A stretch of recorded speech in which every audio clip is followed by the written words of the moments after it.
SK하이닉스 영업이익률 58%, 삼성전자 영업이익률 20%. 같은 반도체를 만드는 회사입니다. 같은 나라에 있습니다. 그런데 수익률 격차가 3배입니다.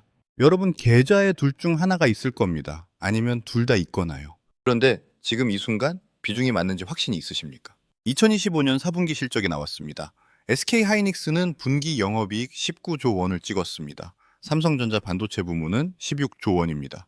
처음으로 SK하이닉스가 삼성전자를 연간 영업이익에서 앞질렀습니다. 40년간 깨지지 않던 공식이 무너졌습니다. 대한민국에서 가장 돈을 잘 버는 회사는 더 이상 삼성전자가 아닙니다. 그런데 여기서 질문 하나 드리겠습니다. SK하이닉스를 가진 분들 지금 팔아야 할까요? 삼성전자를 가진 분들 지금 사야 할까요? 이 영상에서는 단순히 어느 쪽이 좋다가 아니라 언제 어떤 신호가 뜨면 움직여야 하는지 확인해 보겠습니다. 영상 본격적으로 시작하기 전에 구독과 좋아요는 영상 제작에 큰 힘이 됩니다. 재밌고 알찬 정보로 보답하겠습니다. 자, 먼저 현실을 직시해야 합니다. 지금 SK하이닉스와 삼성전자 사이에 무슨 일이 벌어지고 있는지요. 2025년 연간 실적입니다. SK하이닉스 매출 97조 원, 영업이익 47조 원, 삼성전자 전사 매출 333조 원, 영업이익 43조 원. 숫자만 보면은 삼성전자가 훨씬 큰 회사입니다. 매출이 3배가 넘으니까요. 그런데 영업이익은 SK하이닉스가 4조 원 더 많습니다. 이게 무슨 뜻인지 아시겠습니까? SK하이닉스는 버는 돈 절반이 남는 장사를 하고 있다는 겁니다. 영업이익률 49%. 4분기만 따로 떼면 58%입니다. 제조업에서 영업이익률 58%가 어떤 의미인지 감이 안 오실 겁니다. 비교를 해드리겠습니다. 현대자동차 영업이익률 8%, 포스코 영업이익률 3%, 대한민국 제조업 평균이 5%대입니다. SK하이닉스는 그 10배가 넘는 마진을 찍고 있습니다. 역사상 한국 제조업에서 이런 숫자가 나온 적이 없습니다. 공장을 돌려서 물건을 만들어 파는 회사가 소프트웨어 기업 같은 마진을 내고 있는 겁니다.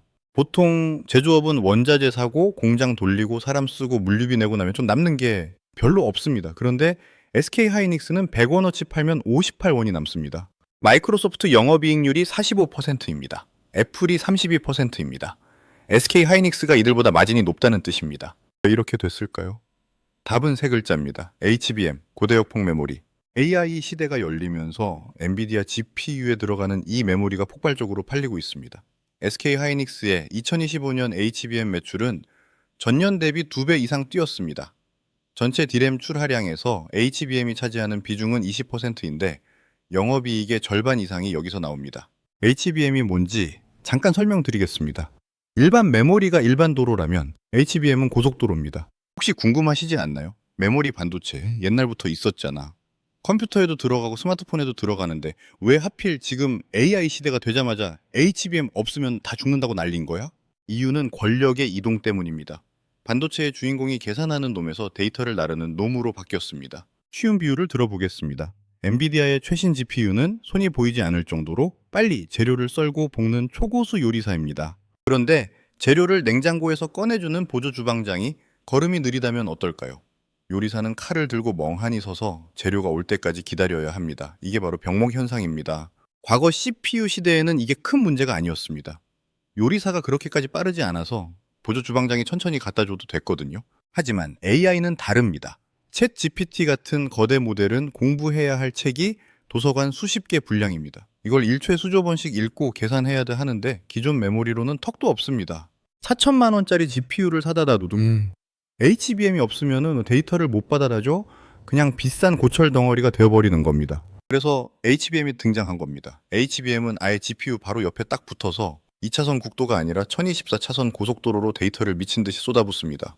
요리사 바로 옆에 재료를 산더미처럼 쌓아두고 입에 넣어주는 것과 같습니다. 결국 지금 시장은 누가 더 계산을 잘하냐보다 누가 더 데이터를 빨리 공급하냐가 AI 성능을 결정하는 시대가 된 겁니다. 그러면 SK하이닉스의 마진 58%는 어떻게 생각하시나요? 반도체 사이클 타면 원래 올랐다 내렸다 하는 거 아니냐? 저 58%라는 미친 마진도 곧 꺼질 거품이다라고 생각하시나요? 글쎄요. 이번엔 다릅니다. 단순한 호황이 아니라 돈을 버는 공식 자체가 바뀌었기 때문입니다. 세 가지 이유가 있습니다. 첫째, 가격 책정 방식이 바뀌었습니다. 과거 D램은 시장가로 팔렸습니다. 오늘 시세가 떨어지면 싸게 팔아야 했죠. 하지만 HBM은 100% 수주형 계약입니다. 제품을 만들기 전에 가격부터 정해놓고 만듭니다. 그것도 부르는 게 값인 패키지 단가로요. 엔비디아 GPU 한 개가 5천만 원, 6천만 원 합니다. 여기 들어가는 HBM이 비싸봤자 GPU 가격의 10분의 1도 안 됩니다. 엔비디아 입장에서는 HBM 가격을 깎으려고 실랑이 하는 것보다 돈 더 주고 물건 빨리 받아가지고 GPU 하나 더 파는 게 훨씬 이득입니다. 즉 가격 저항이 거의 없는 시장이라는 겁니다. 둘째, 탑재량이 기하급수적으로 늘고 있습니다. 엔비디아 H100에는 HBM이 80GB 들어갔습니다. 그 다음 나온 블랙웰에는 192GB가 들어갑니다. 곧 나올 루빈에는 288GB가 들어갑니다. GPU 한 대 팔 때마다 HBM은 2배, 3배 더 많이 필요해집니다. 가격은 비싼데 들어가는 양은 더 많아진다. 영업이익이 폭발할 수밖에 없는 구조입니다. 셋째, 공급이 수요를 영원히 못 따라갑니다. 보통 제조업은 돈이 되면 너도 나도 공장을 지어서 공급 과잉이 옵니다. 그런데 HBM은 공장을 짓는다고 바로 물건이 안 나옵니다. 수율 잡는 데만 1년이 넘게 걸립니다. 지금 당장 돈 싸들고 와도 물건을 줄 수 있는 곳이 SK하이닉스랑 삼성전자밖에 없습니다. 이 희소성이 58%라는 마진을 지탱하는 진짜 힘입니다. 그럼 이 파티는 영원할까요? 아닙니다. HBM 마진이 무너지는 순간은 반드시 옵니다. HBM의 기술적 얘기를 더 해보겠습니다. HBM을 만드는 게 쉽지 않습니다. 얇은 칩을 수직으로 12층, 16층 쌓아 올려야 합니다. 층마다 수천 개의 미세한 구멍을 뚫어서 전선으로 연결해야 하고요. 불량률 관리가 어렵고 발열 문제도 심각합니다. 쉽게 말해서 SK하이닉스는 지금 황금알을 낳는 거위를 독점하고 있는 겁니다. HBM 시장 점유율 57%, 2등인 삼성전자가 22%, 3등 마이크론이 21%, 시장의 절반 이상을 SK하이닉스가 가져가고 있습니다. 그것도 가장 마진이 높은 엔비디아용 물량을 거의 독점하면서요. 여기서 중요한 포인트가 있습니다. HBM은 단순히 점유율 싸움이 아닙니다. 엔비디아에 납품하느냐 못하느냐가 모든 것을 결정합니다. 엔비디아가 AI 가속기 시장의 90%를 차지하고 있습니다. 엔비디아에 HBM을 넣지 못하면 사실상 HBM 사업을 하는 의미가 없습니다. 그리고 SK하이닉스는 엔비디아 물량의 63%를 가져갑니다. 그런데 여기서 질문이 생깁니다. 삼성전자는 왜 HBM 시장을 더 점유하지 못했을까요? 불과 5년 전만 해도 상황이 달랐습니다. 삼성전자가 메모리 반도체 절대 강자였습니다. 디램 시장 점유율 1위, 낸드 시장 점유율 1위, SK하이닉스는 영원한 2등이었습니다. 그런데 뒤집혔습니다. 2025년 1분기 SK하이닉스가 글로벌 디램 시장 점유율 36%를 찍으면서 삼성전자 34%를 제쳤습니다. 1992년 이후 처음 있는 일입니다. 33년 만에 역전입니다. 원인은 명확합니다. 삼성전자가 HBM 트렌드를 읽지 못했습니다. 2016년 삼성전자는 업계 최초로 HBM2를 상용화했습니다. 기술력은 있었다는 뜻입니다. 그런데 2019년 시장 수요가 아직 작다는 이유로 사실상 HBM 사업에서 손을 뗐습니다. 왜 그런 판단을 했을까요? 당시만 해도 합리적인 선택이었습니다. HBM은 만들기 어렵고 수요처가 제한적이었습니다. 범용 디램을 대량으로 찍어내는 게 더 돈이 됐습니다. 삼성전자는 규모의 경제로 압도하는 전략을 썼고 그게 먹혔습니다. 반면 SK하이닉스는 계속 투자했습니다. 엔비디아와 손잡고 HBM3를 업계 최초로 개발했고 이게 AI붐과 맞물리면서도 대박이 난 겁니다. 여기서 배울 점이 있습니다. 삼성전자의 판단이 틀렸다고 단순하게 말할 수는 없습니다. 2019년에 AI가 이렇게 폭발할 줄 아는 사람이 얼마나 됐겠습니까? 문제는 판단이 틀렸을 때 얼마나 빨리 방향을 틀 수 있느냐인데 삼성전자는 그 전환이 늦었습니다. 삼성전자가 다시 HBM에 뛰어들었을 때는 이미 늦었습니다. 기술 격차가 벌어진 상태였고 HBM3 이 품질 테스트에서 엔비디아 문턱을 넘지 못하는 수모를 겪었습니다. 발열 문제였습니다. 반도체는 회로 선폭이 미세할수록 칩의 소자 크기가 줄어들어 공간 활용도가 높아집니다. 삼성전자는 경쟁사보다 한 세대 전 공정을 사용했고 그래서 칩 내부에 열을 식히는 가짜 기둥을 세울 공간이 부족했습니다. 결과적으로 발열 제어에 실패한 겁니다. SK하이닉스가 독자 기술인 MR-MUF 공법으로 발열 문제를 해결한 것과 대조적입니다. MR-MUF는 칩을 적층한 뒤 액체 보호제를 주입하고 굳히는 방식인데 열 방출에 강점이 있습니다. 삼성전자가 사용하는 TC-NCF 방식은 필름을 깔아주는 방식이라 생산 속도가 느리고 불량률이 높았습니다. 이걸 비유로 설명하면 이렇습니다. SK하이닉스는 벽돌 사이에 시멘트를 부어서 굳힌 겁니다. 열이 빠져나갈 틈이 없으니 전체가 하나의 덩어리처럼 작동합니다. 삼성전자는 벽돌 사이에 필름을 깔았습니다. 접착은 되지만 미세한 틈이 생기고 그 틈 때문에 열이 고이게 됩니다. 결론적으로 삼성전자는 기술 선택에서 밀렸고 시장 판단에서 실수했고 그 대가를 지금 치르고 있는 겁니다. 그렇다면 이 상황이 영원히 계속될까요? HBM 시장에서 SK 하이닉스가 계속 독주하고 삼성전자는 영원히 2등에 머물까요? 아닙니다. HBM4라는 변수가 생겼습니다. 6세대 고대 역폭 메모리. 2026년 2월부터 양산이 시작되는 차세대 제품입니다. HBM4는 게임 체인저가 될 수 있습니다. 왜냐하면 새로운 기술이 필요하기 때문입니다. 기술 변화가 있을 때는 선발주자의 이점이 줄어듭니다. 기존에 잘하던 방식이 통하지 않을 수 있고 새로운 방식에 빨리 적응하는 쪽이 유리해집니다. HBM4부터는 베이스 다이라는 부품을 기존 D램 공정이 아니라 파운드리 공정으로 만들어야 합니다. 베이스 다이가 뭐냐? HBM은 여러 층의 D램을 수직으로 쌓은 구조입니다. 그 맨 아래에 있는 칩이 베이스 다이인데 이 칩이 적층된 D램을 제어하고 GPU와 데이터를 주고받는 두뇌 역할을 합니다. 지금까지는 이 베이스 다이를 D램 공정으로 만들어도 충분했습니다. 그런데 HBM4부터는 처리해야 할 데이터가 훨씬 많아지면서 베이스 다이에 더 복잡한 로직 회로가 들어가야 합니다. 그러려면은 파운드리 공정이 필요합니다. D램 공정은 같은 패턴을 반복해서 만드는 데 최적화되어 있고 파운드리 공정은 복잡한 회로를 정밀하게 새기는 데 최적화되어 있습니다. 삼성전자는 자사 파운드리 4나노 공정을 사용합니다. SK 하이닉스는 TSMC의 12나노 공정을 사용하고요. 여기서 삼성전자의 강점이 나옵니다. 삼성전자는 세계에서 유일하게 메모리 파운드리 패키징을 다 할 수 있는 회사입니다. 원스톱 솔루션이 가능하다는 뜻입니다. SK 하이닉스는 베이스 다이를 TSMC에 맡겨야 합니다. 삼성전자는 전부 자체 조달이 가능합니다. 납기 경쟁력에서 우위를 가질 수 있다는 얘기입니다. 실제로 삼성전자의 HBM4는 동작 속도 11.7GBps를 달성했습니다. 엔비디아가 요구한 기준이 10에서 11GBps인데 이를 크게 웃도는 성능입니다. 업계 최고 수준이라는 평가가 나옵니다. 더 중요한 건 삼성전자가 엔비디아와 AMD의 최종 품질 테스트를 통과했다는 점입니다. HBM3, 2에서 실패했던 그 테스트를 HBM4에서는 통과한 겁니다. 2월부터 양산 출하가 시작되고 3월 엔비디아 GTC에서 공개될 루빈 플랫폼에 삼성전자 HBM4가 탑재됩니다. 젠슨 황 엔비디아 CEO가 직접 말했습니다. 모든 공급 업체들이 준비를 마쳤고 그들은 우리를 훌륭하게 지원하고 있다. 삼성전자와 SK 하이닉스를 동시에 언급한 겁니다. 이 한마디가 중요합니다. 엔비디아가 삼성전자를 다시 인정했다는 공식적인 신호이기 때문입니다. 그렇다면 SK 하이닉스의 우위는 끝난 걸까요? 아닙니다. 아직은요. SK 하이닉스도 HBM4 양산 준비를 마쳤습니다. 같은 시기인 2월부터 웨이퍼 투입을 시작합니다. 그리고 기존에 쌓아온 양산 경험과 품질에 대한 고객 신뢰는 삼성전자가 단기간에 따라잡기 어렵습니다. 김기태 SK 하이닉스 부사장 말을 직접 인용하겠습니다.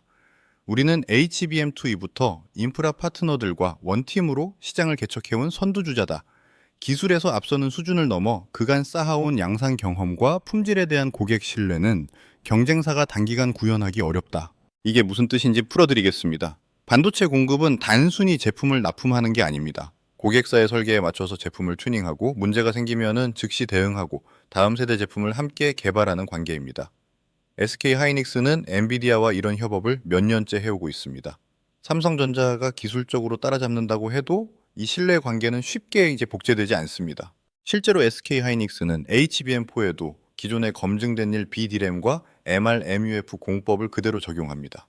새로운 기술을 도입하는 삼성전자보다 리스크가 적다는 뜻입니다. 여기서 기술 선택의 차이를 설명드리겠습니다. 삼성전자는 HBM4에 최신 일시 공정 D램을 적용합니다. SK 하이닉스는 한 세대 전인 일피 공정을 고수합니다. 최신 공정이 더 좋은 거 아니냐고 생각할 수 있는데 꼭 그렇지 않습니다. 일시 공정은 칩 하나당 용량이 더 커서 이론적으로는 유리합니다. 하지만 새로운 공정은 수율이 안정화되기까지 시간이 걸립니다. 반면 일비 공정은 이미 대량 생산해서 검증된 기술입니다. SK 하이닉스는 검증된 기술로 안정적으로 양산하면서 일시 공정은 HBM4E에 적용하겠다는 전략을 쓰고 있습니다. 그리고 SK 하이닉스가 HBM4 16 단 제품까지 이미 준비를 마쳤다는 점도 주목해야 합니다. CES 2026에서 48GB 용량의 HBM4 16단을 세계 최초로 공개했습니다. 12단보다 용량이 33% 늘어난 제품입니다. 시장에서는 올해도 SK 하이닉스의 HBM 선두 지위가 유지될 것으로 봅니다. 엔비디아 내 물량 기준 점유율은 SK 하이닉스 63%, 삼성전자 24%, 마이크론 17%로 예상됩니다. 자, 여기까지 정리하면 이렇습니다. SK 하이닉스는 지금 압도적으로 앞서 있습니다. 하지만 삼성전자가 HBM4에서 방역의 발판을 마련했습니다. 그렇다면 투자자 입장에서 어떻게 해야 할까요? 먼저 SK 하이닉스를 보유한 분들께 말씀드리겠습니다. 지금 팔아야 할까요? 여기서 한 가지 원칙을 말씀드리겠습니다. 영업이익률 피크아웃 신호가 나올 때까지는 들고 가는 게 맞습니다. SK 하이닉스의 영업이익률은 4분기 기준 58%입니다. 제조업에서 이 정도 마진이 유지되는 건 비정상입니다. 반드시 경쟁이 심화되거나 가격이 하락하면서 정상화됩니다. 그런데 아직 그 신호가 없습니다. HBM 수요는 2027년까지 공급을 초과할 것으로 전망됩니다. SK 하이닉스 자체 전망도 향후 5년간 HBM 시장이 연평균 30% 이상 성장한다고 봅니다. 골드만삭스가 HBM 공급 과잉으로 2026년 가격이 10% 하락할 수 있다고 경고하긴 했습니다. 하지만 이건 공급 과잉이 실제로 발생할 때의 얘기입니다. 지금은 솔드아웃 상태가 2023년 이후 계속되고 있습니다. 대신증권은 SK하이닉스의 2026년 영업이익을 100조 원으로 전망합니다. 영업이익률 60.7%, 지금보다 더 높아진다는 겁니다. 그래서 제 결론입니다. SK하이닉스는 아직 팔 때가 아닙니다. 영업이익률이 50% 아래로 떨어지거나 HBM 가격이 분기 대비 하락하기 시작할 때, 그때가 비중 조절을 고려할 시점입니다. 구체적으로 어떻게 확인하느냐? 분기마다 실적 발표 때 영업이익률을 체크하시면 됩니다. 두 분기 연속 하락이 나오면은 추세 전환 신호로 봐야 합니다. 한 분기는 노이즈일 수 있지만 두 분기 연속은 구조적 변화입니다. 이번에는 삼성전자입니다. 지금 사야 할까요? 삼성전자의 현재 PBR은 2.02배입니다. SK하이닉스는 2.5배, 미국 마이크론은 5.4배입니다. 숫자만 보면 삼성전자가 가장 쌉니다. 같은 메모리 반도체 회사인데 마이크론의 절반도 안 되는 밸류에이션을 받고 있습니다. 혹시 왜 PBR로 평가를 얘기하는지 궁금하신가요? 결론부터 말씀드리면은 반도체야말로 PBR이 가장 정확하게 작동하는 섹터입니다. 이유는 반도체 산업의 본질이 장치 산업이기 때문입니다. 소프트웨어 회사는 개발자가 나가면 회사가 껍데기만 남습니다. 자산 가치가 큰 의미가 없죠. 하지만 반도체는 다릅니다. 수십조 원짜리 공장과 한 대에 수천억 원 하는 이 UV 장비가 자산으로 잡혀 있습니다. 이 거대한 자산들이 24시간 돌아가며 현금을 찍어내는 구조입니다. 그래서 반도체 주가는 이 회사가 가진 설비 자산 대비 얼마나 평가받고 있느냐를 볼 때 가장 정직한 바닥과 고점을 보여줍니다. 역사적으로 메모리 반도체 사이클의 바닥은 항상 PBR 밴드 하단에서 정확하게 잡혔습니다. 삼성전자가 PBR 배 초반일 때 사서 손해본 사람은 역사상 아무도 없습니다. 지금 삼성전자 PBR이 경쟁사 대비 그리고 역사적 평균 대비 낮다는 건 회사가 망하지 않는 한 반드시 돌아올 가격대라는 강력한 안전마진을 뜻합니다. 단 주의할 점이 딱 하나 있습니다. 슈퍼사이클의 최정점에서는 PBR을 맹신하면 안 됩니다. 돈을 너무 잘 벌어서 자산이 급격히 늘어나면은 주가가 높은데도 PBR은 낮아 보이는 착시 현상이 생기기 때문입니다. 지금 SK하이닉스는 PBR이 높지만 이익이 폭발하고 있어서 정당화가 되는 구간이고 삼성전자는 자산 가치 대비 너무 싸게 거래되는 구간입니다. 그러면은 삼성전자는 PBR 대비 왜 이렇게 싼 걸까요? 시장이 삼성전자의 HBM 경쟁력을 신뢰하지 않기 때문입니다. HBM3E에서 실패한 이미지가 아직 남아 있습니다. 하지만 상황이 바뀌고 있습니다. HBM4 퀄 테스트 통과, 엔비디아 루빈 공급 확정, 2월부터 양산 출하, 삼성전자가 직접 밝힌 전망입니다. 올해 HBM 매출이 전년 대비 3배 이상 늘어날 것이다. 3배입니다. HBM에서 삼성전자가 드디어 본격적으로 돈을 벌기 시작한다는 뜻입니다. 그리고 삼성전자에는 SK하이닉스에 없는 게 있습니다. 범용 D램입니다. 지금 범용 D램 가격이 급등하고 있습니다. 2025년 4분기 전체 D램 계약 가격이 전분기 대비 45%에서 50% 올랐습니다. HBM을 포함하면 55%까지 상승합니다. 왜 이렇게 올랐을까요? HBM 때문입니다. 역설적이죠.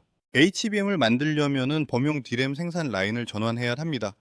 SK하이닉스와 삼성전자가 HBM 생산을 늘리면서 범용 D램 공급이 줄었습니다. 공급이 줄어드니 가격이 오른 겁니다. SK하이닉스는 HBM에 집중하느라 범용 D램 물량이 부족합니다. 반면 삼성전자는 범용 D램 생산 능력이 훨씬 큽니다. 월 70만 장 생산 능력으로 SK하이닉스의 50만 장을 크게 앞섭니다. 정리하면 이렇습니다. 삼성전자는 HBM에서 방역을 시작했고 범용 D램에서는 가격 상승의 수혜를 보고 있습니다. PBR 저평가, HBM 매출 증가, 범용 D램 가격 상승 세 가지 호재가 겹치는 구간입니다. 그렇다면 비중을 어떻게 가져가야 할까요? 황금 비율을 말씀드리겠습니다. 공격적 투자자라면 SK하이닉스 6, 삼성전자 4, 안정적 투자자라면 SK하이닉스 3, 삼성전자 7. 왜 이렇게 나누냐고요? SK하이닉스는 지금 최고의 순간을 달리고 있습니다. 영업이익률 58%, HBM 점유율 57%, 상승 탄력이 남아 있습니다. 그래서 공격적 투자자는 SK하이닉스 비중을 더 가져가는 게 맞습니다. 하지만 삼성전자는 바닥에서 올라오는 중입니다.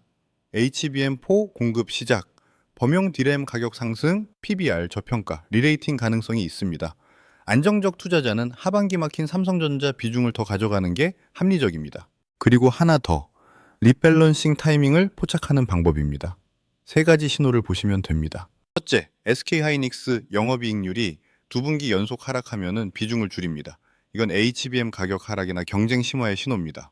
둘째, 삼성전자 HBM 매출 비중이 전체 D램 매출의 20%를 넘으면 비중을 늘립니다. 지금은 10% 초반대입니다. 20%를 넘으면 삼성전자도 HBM 수익을 본격적으로 내기 시작한다는 의미입니다. 셋째, 두 회사의 PBR 격차가 0.3배 이내로 좁혀지면 균등 비중으로 갑니다. 지금 격차가 0.5배 정도입니다. 격차가 좁혀진다는 건 시장이 삼성전자의 턴어라운드를 인정하기 시작했다는 뜻입니다. 이 세 가지만 기억하시면 됩니다. 감으로 하는 매매가 아니라 숫자로 하는 매매입니다. 자, 비율 조절도 복잡하다. 나는 딱 하나만 사야겠다. 내 성향에 뭐가 맞냐? 이렇게 묻는 분들을 위해 아주 명쾌한 기준을 정해 드리겠습니다. 가슴에 손을 얹고 본인이 어떤 스타일인지 생각해 보십시오. 첫째, 달리는 말에 올라타야 직성이 풀리는 스타일이라면 SK하이닉스입니다. 이건 모멘텀 투자입니다. 가는 놈이 더 간다라는 논리죠. 지금 시장의 주인공은 누가 뭐래도 SK하이닉스입니다. 수급, 실적, 뉴스, 모든 에너지가 이쪽으로 쏠려 있습니다. 당장 내 계좌에 빨간불이 들어오는 게 중요하고 주가가 출렁거려도 나는 1등주를 들고 있다라는 자부심으로 버틸 수 있다면 SK하이닉스가 정답입니다. 고점이 두렵다고요? 역사적으로 슈퍼사이클의 정점은 우리가 겁먹었던 가격보다 훨씬 높았습니다. 둘째, 남들이 욕할 때, 사서 환호할 때 파는 스타일이라면은 삼성전자입니다. 이건 턴어라운드 투자입니다. 영원한 1등도 영원한 꼴찌도 없다는 게 평균 회귀의 논리죠. 지금 삼성전자를 사면은 당장은 지루할 수 있습니다. SK하이닉스 날아가는 거 보면서 배가 아플 수도 있습니다. 하지만 잃지 않는 투자가 목표라면 얘기가 다릅니다. 이미 악재란 악재는 주가에 다 반영됐습니다. 여기서 조금만 좋은 소식이 들려도 주가는 용수철처럼 튀어오를 수 있습니다. 하방은 막혀 있고 상방은 열려있는 구조를 선호하신다면 삼성전자가 정답입니다. 정리하자면 이렇습니다. SK하이닉스는 속도를 사는 것이고 삼성전자는 방향을 사는 것입니다. 여러분이 지금 원하는 것은 빠른 수익입니까? 아니면 마음 편한 저점 매수입니까? 그 대답이 바로 여러분의 매수 버튼이 되어야 합니다. 2026년은 반도체 슈퍼사이클의 정점이 될 가능성이 높습니다. 삼성전자와 SK하이닉스 합산 영업이익이 150조 원을 넘어설 수 있다는 전망이 나옵니다. 두 회사의 코스피 시가총액 비중이 40%에 육박합니다. 역대 최고치입니다. 한국 증시가 오르려면은 이 두 회사가 올라야 합니다. 그리고 두 회사가 오르려면 AI 반도체 수요가 계속되어야 합니다. 지금까지의 숫자를 보면 그 수요는 꺾이지 않았습니다. 엔비디아 젠슨 황이 말했습니다. 우리는 HBM4의 유일한 소비자다. 당분간 다른 누군가가 HBM4를 사용할 것으로 예상하지 않는다. 이 말의 의미를 생각해 보십시오. HBM4를 살 수 있는 고객이 엔비디아밖에 없다는 겁니다. AMD나 다른 회사들은 아직 HBM4가 필요한 수준의 AI 가속기를 대량으로 만들지 못하고 있습니다. 엔비디아 독점 구조가 유지되는 한 SK하이닉스와 삼성전자는 계속 팔 곳이 있습니다. 반대로 말하면은 엔비디아의 AI 가속기 시장 점유율이 흔들리는 순간 이 구조는 변할 수 있습니다. 하지만 그 신호는 아직 없습니다. AI 가속기 시장에서 엔비디아의 독점이 유지되는 한 HBM 수요는 계속됩니다. 그리고 그 수요의 최대 수혜자는 SK하이닉스와 삼성전자입니다. 마지막으로 정말 중요한 치명적인 주의사항을 말씀드리겠습니다. 우리가 지금까지 SK냐 삼성이냐를 두고 치열하게 고민했지만 사실 더 무서운 시나리오가 있습니다. 바로 AI라는 판 자체가 흔들리는 경우입니다. 대한민국 주식시장은 기형적입니다. 삼성전자와 SK하이닉스 이 두 종목의 시가총액 비중이 코스피 전체의 30에서 40%를 차지합니다. 사실상 코스피가 반도체 지수라고 봐도 무방합니다. 외국인이 한국 시장을 산다는 건 반도체를 산다는 뜻이고 판다는 건 반도체를 던진다는 뜻입니다. 만약 글로벌 빅테크들이 AI로 돈이 잘 안 벌리네 하면서 투자를 줄인다면 엔비디아 주가가 꺾이고 AI 거품론이 현실화된다면 그때는 삼성전자로 갈아타든 SK하이닉스를 들고 버티든 아무 소용이 없습니다. 쓰나미가 몰려오는데 수영을 잘하냐 못하냐는 의미가 없기 때문입니다. 그냥 다 같이 쓸려나가는 겁니다. 따라서 여러분은 두 종목의 차트만 볼 게 아니라 미국 빅테크의 AI 투자 추이를 반드시 함께 보셔야 합니다. 이 거대한 AI 사이클이 멈추는 신호가 감지된다면 그때는 종목 교체 타이밍을 재는 게 아니라 주식 자체를 팔고 현금 비중을 늘려야 할 때입니다. 이 영상에서 말씀드린 모든 전략은 AI 시대가 계속된다는 전제하에 유효하다는 점 꼭 명심하시기 바랍니다. 여러분의 선택은 어느 쪽입니까? 폭주하는 1등에 올라탈 것인가? 방역을 준비하는 2등의 저점을 잡을 것인가? 정답은 없습니다. 하지만 판단 기준은 드렸습니다. 영업이익률, HBM 매출 비중, PBR 이 세 가지 숫자를 분기마다 확인하시면 됩니다. 영상이 유익하셨다면 구독과 좋아요 부탁드립니다. 영상 제작에 큰 힘이 됩니다. 여러분의 비중은 지금 어떻게 되어 있습니까? 글로 알려주시면 다른 시청자분들과 의견 나눠보시는 것도 좋을 것 같습니다.